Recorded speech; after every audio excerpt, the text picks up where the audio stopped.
All in one solutions point one के YouTube channel पर आपका हार्दिक स्वागत है।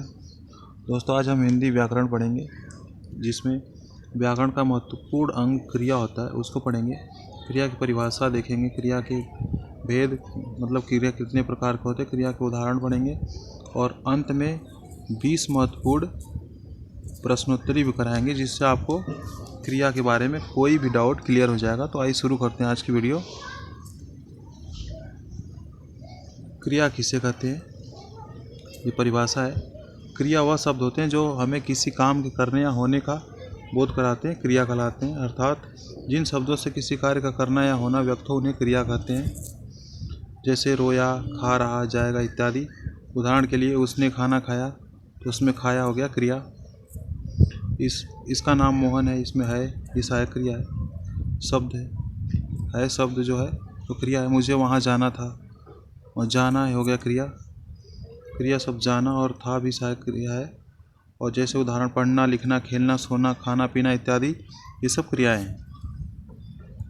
क्रिया के उदाहरण हम देखते हैं। राम गाना गाता है, तो यहाँ पे गाता क्रिया। श्याम पुस्तक पढ़ता है, पढ़ता क्रिया। माया नाचती है, नाचती क्रिया। मनुष्य धीरे धीरे चलता है, यहाँ पे चलता क्रिया। चीता बहुत तेज दौड़ता है, दौड़ता है क्रिया। हाथी जाता है क्रिया। पेन मेज पर पड़ा है क्रिया। सुनील खाना खाता है, तो ये खाता है क्रिया। राम स्कूल जाता है क्रिया। तो दोस्तों, हम यहाँ देखते हैं क्रिया गाता, पढ़ता, नाचती, चलता, दौड़ता, जाता, पढ़ा, खाता, जाता, ये सब क्रियाएं हैं।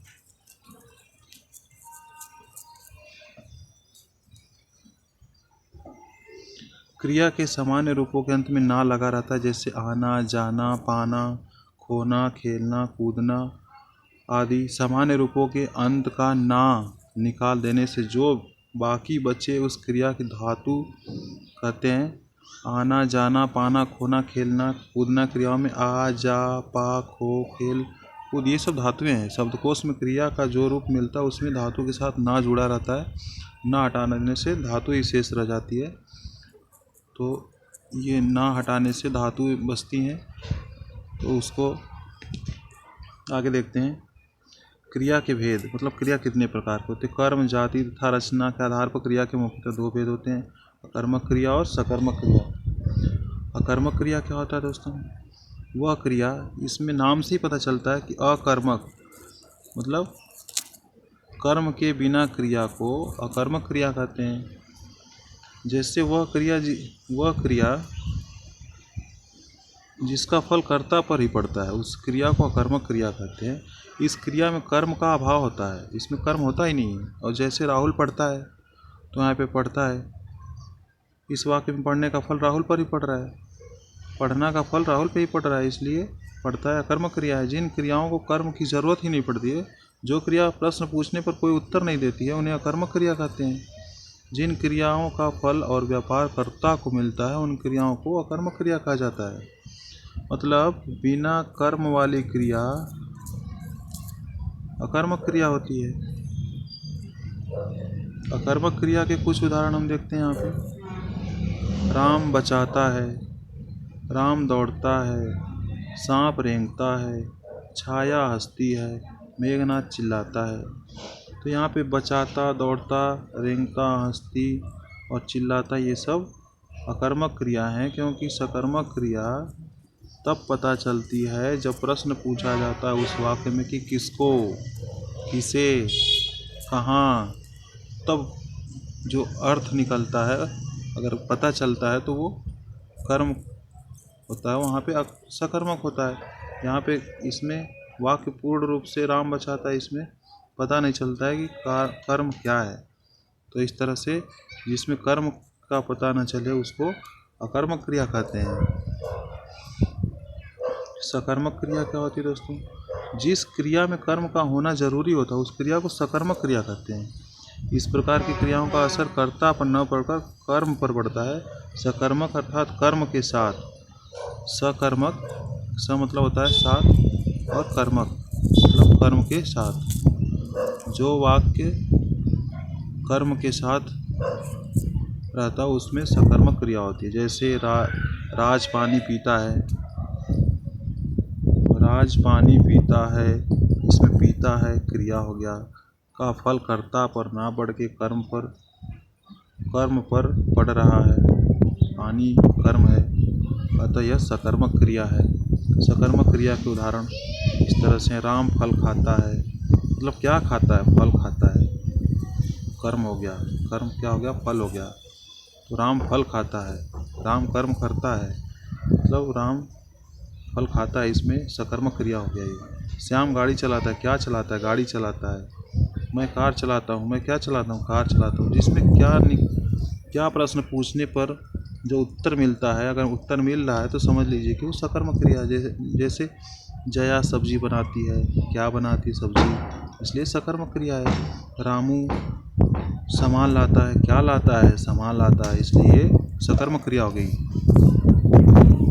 सकर्मक क्रिया के भी भेद होते हैं, एक कर्मक क्रिया और द्विकर्मक क्रिया। नाम से ही पता चलता है, जिसमें एक कर्म हो वो एक कर्मक, और जिसमें द्वि कर्म हो उसमें द्विकर्मक। एकर्मक क्रिया, जिस क्रिया में एक ही कर्म होता है उसे क्रिया को एकर्मक क्रिया कहते हैं। जैसे दुर्गेश कार चलाता है, इसमें चलाता है क्रिया है, और कार कर्म है, एक ही है, इसलिए एक कर्मक क्रिया के अंतर्गत आएगा। द्विकर्मक क्रिया क्या, और जिस क्रिया में दो कर्म होते हैं उस क्रिया को द्विकर्मक क्रिया कहते हैं। पहला कर्म सजीव होता है और दूसरा कर्म निर्जीव होता है, ये कंडीशन है इसमें। जैसे राम ने सीता को फूल दिए, फूल निर्जीव है और सीता सजीव है, तो दिए, क्या दिए, फूल सीता को, ये दोनों दो दो कर्म है इसमें, तो इसलिए ये द्विकर्मक क्रिया होगी। उदाहरण में देना क्रिया के दो कर्म है इसमें, इसलिए यहाँ पे सीता एवं फूल ये दो कर्म है, यह द्विकर्मक क्रिया का उदाहरण है। संरचना के आधार पर क्रिया के चार भेद होते हैं, ये बहुत इंपॉर्टेंट है। प्रेरणार्थक क्रिया, संयुक्त क्रिया, दूसरा कृदंत क्रिया, चौथा नाम धातु क्रिया। इसमें देखते हैं प्रेरणार्थक क्रिया क्या होती है। जिस क्रिया से यह ज्ञात होता है कि कर्ता स्वयं काम न करके दूसरे से काम करा रहा है, जैसे पढ़वाना, लिखवाना, बुलवाना इत्यादि। तो ये बुलवाना, लिखवाना, पढ़वाना इत्यादि, ये सब प्रेरणार्थक क्रियाएं हैं। इसके उदाहरण भी हम देखते हैं, आगे देखेंगे। संयुक्त क्रिया, इस क्रिया में जो किन्हीं दो क्रियाओं के मिलने से बनती है वो संयुक्त क्रिया कहलाती है। जैसे ले लिया, खा लिया, चल दिया, पी लिया, दे दिया। जैसे वह सामान ले लिया, वह खाना खा लिया, वह खेलने चल दिया, वह पानी पी लिया, ये सब संयुक्त क्रियाएं हैं। जिसमें दो क्रियाओं मिली रहती हैं उन्हें संयुक्त क्रिया कहते हैं। कृदंत क्रिया क्या होती है, जब किसी क्रिया में प्रत्यय जोड़कर उसका नया क्रिया रूप बनाया जाए तो वह कृदंत क्रिया। जैसे कि दौड़ना, भागना इत्यादि, दौड़ना से भागना बन गया इत्यादि, ये कृदंत क्रियाएं। नाम धातु क्रियाएं क्या होती हैं, ऐसी धातु जो क्रिया को छोड़कर किन्हीं अन्य शब्दों जैसे संज्ञा, विशेषण, सर्वनाम आदि से बनती है, वो नाम धातु क्रिया कहते हैं। जैसे कि अपनाना, गरमाना, यहाँ अपनाना, अपना से अपनाना हो गया, ना लगा दिया, ये नाम धातु। गरमाना, गर्म से गरमाना हो गया, तो ये नाम धातु क्रियाएं हैं। प्रयोग की दृष्टि से क्रिया के कितने भेद होते हैं, प्रयोग की दृष्टि से क्रिया के दो भेद होते हैं, रूढ़ और यौगिक। रूढ़ जो परंपरागत चलता आया है, और यौगिक जो मिला हुआ होता है, संयुक्त होता है। क्रिया पर आधारित हम प्रश्नोत्तरी कराएंगे, 20 महत्वपूर्ण प्रश्न है, इससे पूरा पता चल जाएगा क्रिया कौन सा है, क्या है, कितने प्रकार का होता है, कौन कौन सी क्रियाएं हैं, ये सब इस प्रश्नों में आपको दिख जाएगा। तो आइए शुरू करते हैं प्रश्नोत्तरी। प्रश्न पहला है, निम्न में से विकारी शब्द, विकारी मतलब इसमें परिवर्तन कर दिया जाए और कोई दूसरा शब्द बना दिया जाए तो विकारी। क्रिया विकारी है, क्रिया विशेषण, निपात, ये समुच्चय, ये सब अविकारी शब्द है, जिसमें परिवर्तन नहीं कर सकते हैं। क्रिया में परिवर्तन कर सकते हैं, खेल से खेलना, खेल से खिलाड़ी, खेला, खेल रहा है इत्यादि। ये सब क्रियाओं को ही परिवर्तन किया जा सकता है, जिसमें कुछ परिवर्तन करके दूसरा शब्द बनाया जा सकता है, तो उसको विकारी क्रिया बोलते हैं। प्रश्न 2 देखिए, निम्न में से सकर्मक क्रिया कौन सी है? दौड़ना, उड़ना, रोना, ये तीनों अकर्मक क्रिया हैं, इसको याद रखना पड़ेगा। और बनाना, सामान बनाना, खाना बनाना, इसमें कर्म भी है, छुपा हुआ कर्म है, इसलिए सकर्मक क्रिया है। हमारा ऑप्शन द के साथ चला जाएगा। प्रश्न 3 देखते हैं यहाँ पे, उसने कालू की पिटाई कर दी, इस वाक्य में क्रिया का कौन सा रूप है? कालू की पिटाई कर दी, इसमें देख रहे हैं कि पिटाई भी कर्म है और कालू की भी कर्म है, और कर दी तो है ही क्रिया, तो एक ही क्रिया दो कर्म कर रही है, इसलिए द्विकर्मक क्रिया हो जाएगी। द्विकर्मक, या इसको ऑप्शन में संयुक्त, दो कर्मक जिसमें दो कर्म हो, संयुक्त क्रिया हो जाएगी। पिटाई भी कर दी और पिटाई कर दी, इसलिए संयुक्त क्रिया हो गया। वह प्रार्थना पत्र लिखकर चला गया, इस वाक्य में पूर्वकालिक क्रिया क्या होती है? दोस्तों, लिख कर, पढ़ कर, भाग कर, तो जिसमें क्रिया में कर जुड़ा हो और उसके साथ कोई दूसरा काम हो, भूतकाल की क्रिया हो, तो वहाँ पे पूर्वकालिक क्रिया होती है। जैसे लिख कर, चल कर, ये सब क्रियाएं पूर्वकालिक क्रिया होती हैं। लिख कर, ये ऑप्शन तीसरा चला जाएगा। प्रश्न 5 की तरफ देखते हैं, निम्न में से किस वाक्य में सकर्मक क्रिया का उदाहरण है? जल्दी काम खत्म करो, राजू नहा रही है, सीता गा रही है, पतंग उड़ रही है, ये सब बिना कर्म की क्रियाएं हैं तीनों, तो ये अकर्मक हो गया। जल्दी काम खत्म करो, क्या खत्म करो? काम खत्म करो, यहाँ पे कर्म की प्रतीति है कि काम खत्म करना है, इसलिए हमारा ऑप्शन पहला के साथ ही चला जाएगा। जल्दी काम खत्म करो, क्या खत्म करो? काम खत्म करो, इसलिए ये सकर्मक क्रिया है। प्रश्न 6 देखते हैं, इस वाक्य में सकर्मक क्रिया का प्रयोग हुआ है, किस वाक्य में? सिपाही दौड़ता है, सिपाही सोता है, सिपाही चोर को पकड़ता है, सिपाही लड़ता है, ये सब तो अकर्मक है, इसमें कर्म का पता ही नहीं चल रहा है। सिपाही चोर को पकड़ता है, इसमें कर्म का पता चल रहा है, इसलिए ये सिपाही चोर को पकड़ता है। तीसरा सकर्मक क्रिया है। ईश्वर की कृपा से बहरा सुनता है, वह गूंगा बोलता है, निम्नलिखित में सुनता व बोलता कौन सी क्रियाएं हैं? दोस्तों, सुनना, बोलना क्या होता है? कर्मक क्रिया होता है, तो ये सब तो है नहीं, पहला अकर्मक क्रिया। प्रश्न 8वां देखते हैं, सहायक क्रिया प्रभावित होती है, किससे प्रभावित होती है सहायक क्रिया? सहायक क्रिया जैसे है, था, थे, थी, गा, ये सब जैसे जाता है, खेला, खेलता है, खेलता था, पढ़ता था, नाचता था, रोता था, सोता था, ये सब क्या है? ये सब सहायक क्रिया होती हैं। सहायक क्रियाएं होती हैं, तो वो लिंग और वचन के साथ ही प्रभावित होती हैं, तो इसलिए हमारा ऑप्शन स के साथ चला जाएगा। प्रश्न 9वां देखते हैं, निम्न में से द्विविधि क्रियाएं नहीं हैं। गाता, खेलता, पढ़ता, ये सब तो द्विविधि हैं, और बजाता वो ढोलक बजाता है, ये द्विविधि क्रियाएं नहीं है।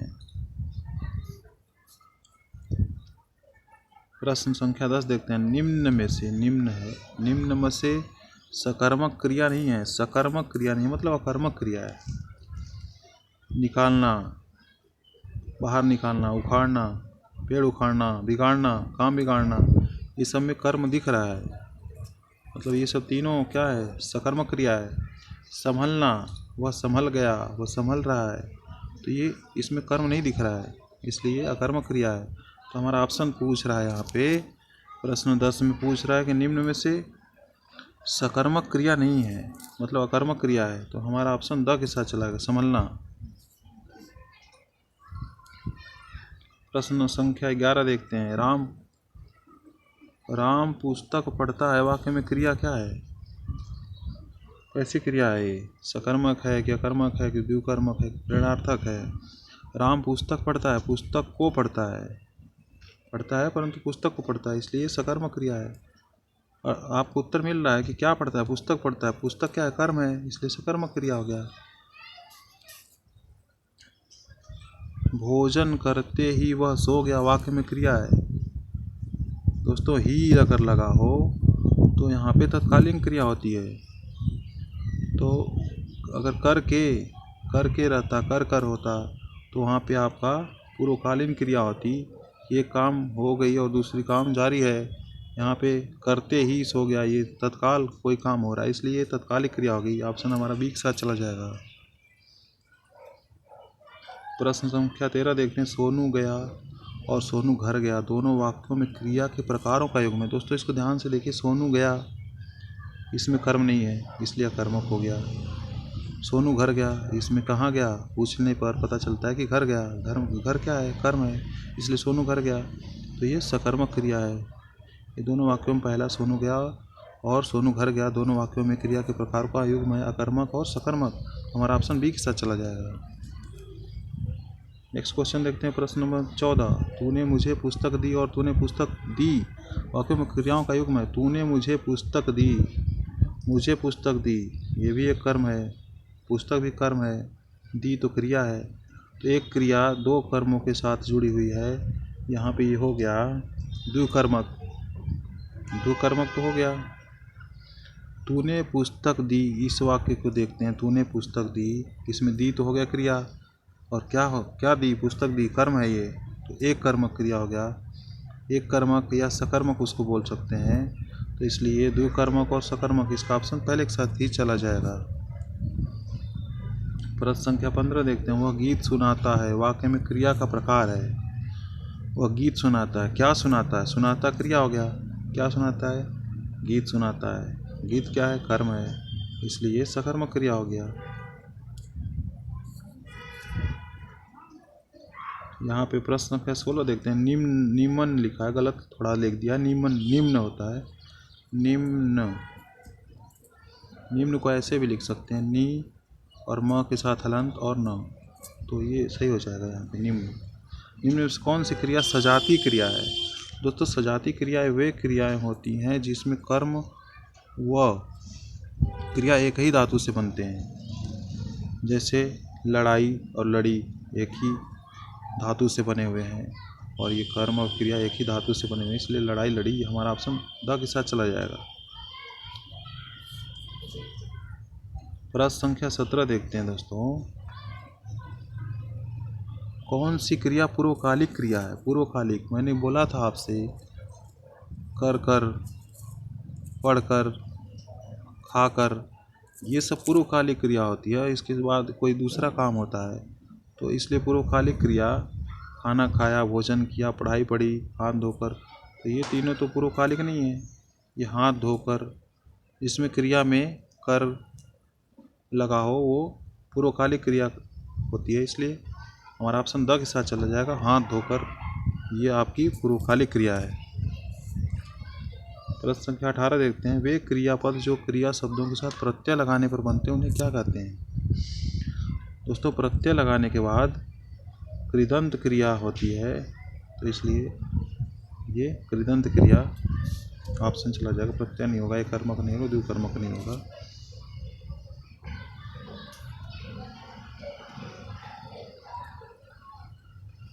प्रश्न संख्या 19 देखते हैं। दुष्यंत हेमंत से पत्र लिखवाता है। लिखवाना, पढ़वाना, काम करवाना, चलना, ये सब किसके उदाहरण होते हैं? ये प्रेरणार्थक क्रिया के अंतर्गत आते हैं। प्रेरणार्थक, कोई काम किसी अन्य व्यक्ति से करवाया जाता है, लिखवाया जाता है, पढ़वाया जाता है, तो वहाँ प्रेरणार्थक क्रिया होती है। सहायक क्रिया तो है नहीं। पूर्वकालिक क्रिया, पढ़कर, जाकर, सामान्य क्रिया, वो घर जा रहा है, वो खेल रहा है, तो यहाँ पे हमारा ऑप्शन द के साथ चला जाएगा। प्रेरणार्थक क्रिया, पत्र लिखवाना, लिखवाता है, मतलब ये प्रेरणार्थक क्रिया है। प्रश्न संख्या हम देखते हैं 20। हेमराज ने खाना खा लिया, मैं कौन सी क्रिया है? हेमराज ने खाना खा लिया, लिया, खा, खाना, तो यहाँ पे खा लिया है, ये संयुक्त क्रिया का उदाहरण है। खाना को खाया भी और लिया भी, मतलब दो इसमें क्रिया हैं, इसमें संयुक्त क्रिया है। ये सामान्य क्रिया तो है नहीं है। वह खाना खाया, वह गया, वह पढ़ा, ये सब गया, पढ़ा, ये सब सामान्य क्रिया होती है। परंतु खाना खा लिया, काम जो कर रहा है उस पर जोर दिया जा रहा है, इसलिए ये संयुक्त क्रिया हो गई। तो हमारा ऑप्शन बी के साथ चला जाएगा। दोस्तों, आपने इस वीडियो को इतने ध्यान से देखा, स्पेशली थैंक्स, आप लोगों को स्पेशल थैंक्स कि आपने इस वीडियो को अच्छे तरीके से देखा। You guys best of luck for next examination. Thank you very much.